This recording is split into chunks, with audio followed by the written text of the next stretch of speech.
मराठा आणि कुणबी एकच असून मराठ्यांना आरक्षण जाहीर करा या प्रलंबित मागणी करता जरांगे पाटील आणि मराठा आंदोलक ठाण मांडून बसलेले असताना तिथे सरकारच्या वतीनेही कोंडी सोडवण्याच्या हालचाली सुरू झालेल्या आहेत। पाहूयात। एक मराठा जरांगे पाटील तुम आगे बढ़ो। जय जिजाऊ। एक मराठा लाख मराठा म्हणत जरांगे पाटील आझाद मैदानावर ठाण मांडून बसले।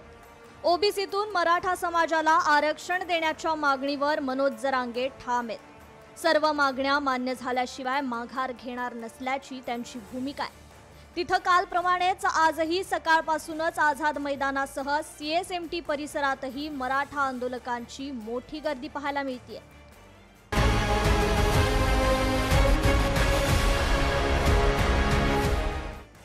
तिथं पावसामुळे आझाद मैदानावर चिखलाचं साम्राज्य निर्माण झाल्यानं मराठा आंदोलकांनी सीएसएमटी परिसराचा आधार घेत रस्त्यावरच ठिय्या मांडलाय। अशावेळी आपल्याला मात्र पिण्याचं पाणी, शौचालयात पाणी आणि निवाऱ्याची व्यवस्था पुरवण्यात आलेली नाही असं म्हणत मराठा आंदोलकांनी प्रशासनावर संताप व्यक्त केलाय।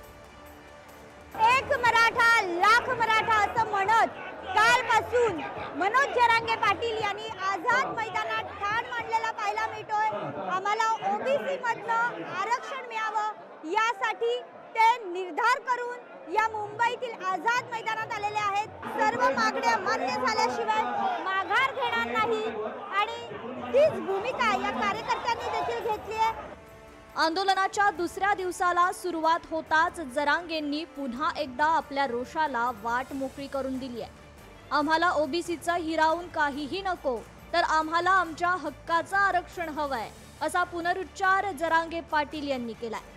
तर दुसरीकडे मराठा आंदोलकांना सोयी सुविधा न मिळाल्यानं जरांगेंनी संतापही व्यक्त करत कोण किती दिवस हाल करतंय ते पाहू असा इशाराही दिलाय। तर मुख्यमंत्र्यांवरही टीकास्त्र डागलंय। सरकारला आमचं सांगणं आहे, मागण्याची अंमलबजावणी तात्काळ करा। गोरगरीब मराठ्यांना सन्मान द्या, त्यांचा अपमान करू नका। तुम्हाला योग्य संधी आली, तुम्ही त्या संधीचं सोनं करा, मराठ्यांच्या मनं जिंका आणि मराठ्याला आरक्षण देऊन टाका। हे मराठे कधीच तुम्हाला विसरणार नाही। मराठ्याच्या मागण्याकडे वेळ नाही लक्ष द्यायला। मग यालाच म्हणते महाराष्ट्र देवेंद्र फडणवीसला अस्थिर करायचा, वातावरण फक्त दूषित करायचं, हे त्यांचं काम आहे। म्हणजे काही मंत्री म्हणते आम्ही एकाचं काढून एकाला देऊ शकत नाही, आम्ही त्यांचं काढून आम्हाला द्या म्हणत नाही। आम्ही म्हणतोय आमच्या ज्या नोंदी आहेत त्या ओबीसी आरक्षणात आहेत, आम्ही ओबीसीतच आहेत। मराठा आणि कुणबी हा एकच आहे। पण कधी ना कधी वेळ बदलत असती, तुम्ही रिटायर जरी झाले तरी आयुक्त साहेब सुट्टी देणार नाही, कारण मराठ्याच्या पोराचं पाणी तुम्ही बंद केलं। तुम्हाला वाटत असेल मी नोकरीला मला कोणी काही करीत नाही, पण चांगल्या चांगल्याला गिरलेली आहे तर तुमचा काहीच विषय नाही। आपल्याला कामाला 10 वर्षांना 20 वर्षांना रिटायर झाल्यावर का होईना मुख्यमंत्र्यांचं ऐकून आमच्या पोराचं पाणी बंद केलं, बाथरूम बंद केले, दुकानं बंद केले।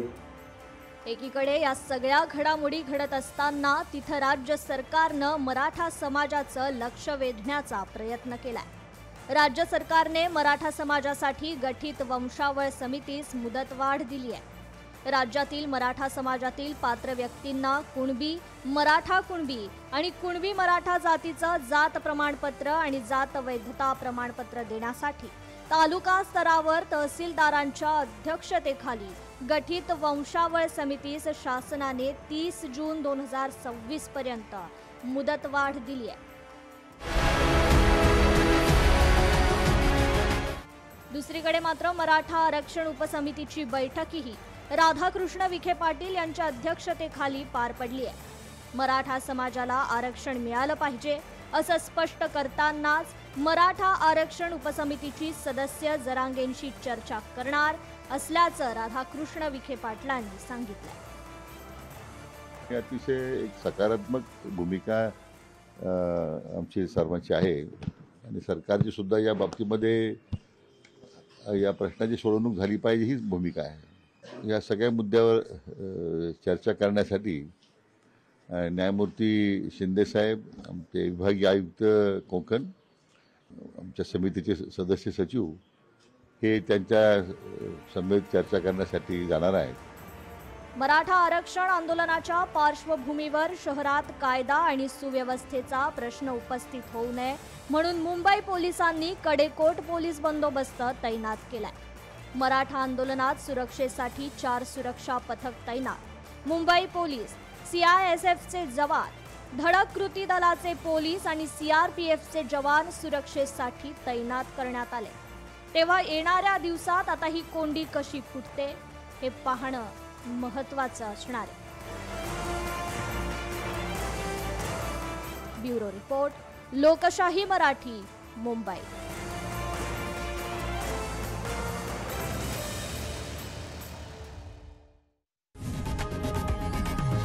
लोकशाही मराठी, ऐका, पहा, जागरूक रहा.